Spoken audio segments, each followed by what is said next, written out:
August 7th. We're here at Neys Provincial Park, and we're going to be moving the RV over here tomorrow, but today is walking the trails.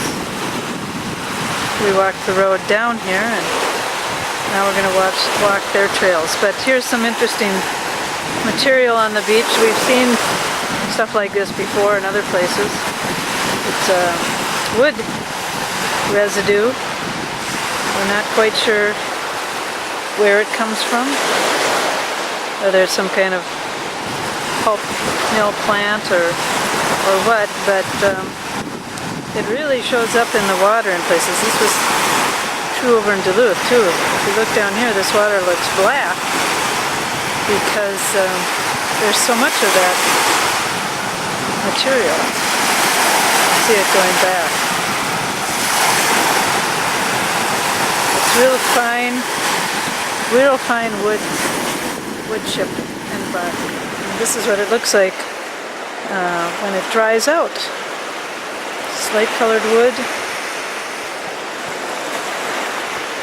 A lot of it, all the way down this beach.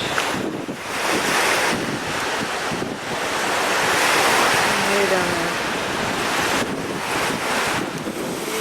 You can really see how thick it is. It's just a soup of mucky stuff, and not exactly the kind of place you want to swim. It goes out quite a distance too before the water turns blue-green.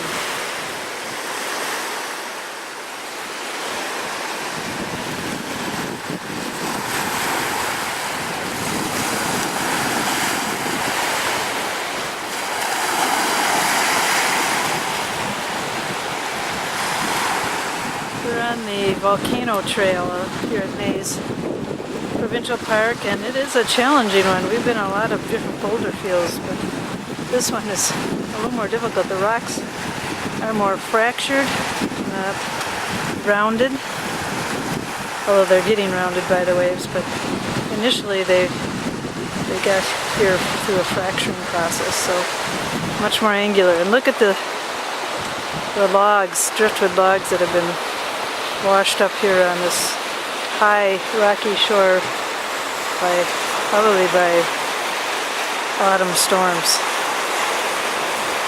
Sheena gets around much easier than the rest of us with 4 legs.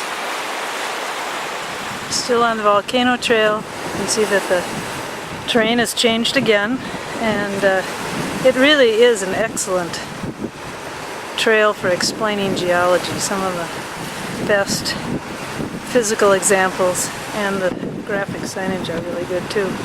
But it's also another good example, or a good place to learn about glacial geology, because there's places that show scrapes in the rocks left by boulders that were embedded at the bottom of the glacier as it melted and as it moved forward and melted back. And so we see those big grooves.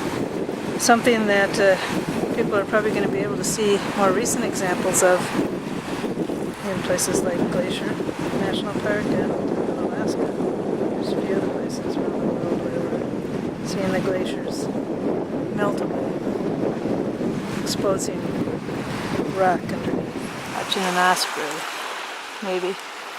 It comes around again. Can't find it on the screen. Overhead, there it is. Caught a fish earlier. It went into a great dive.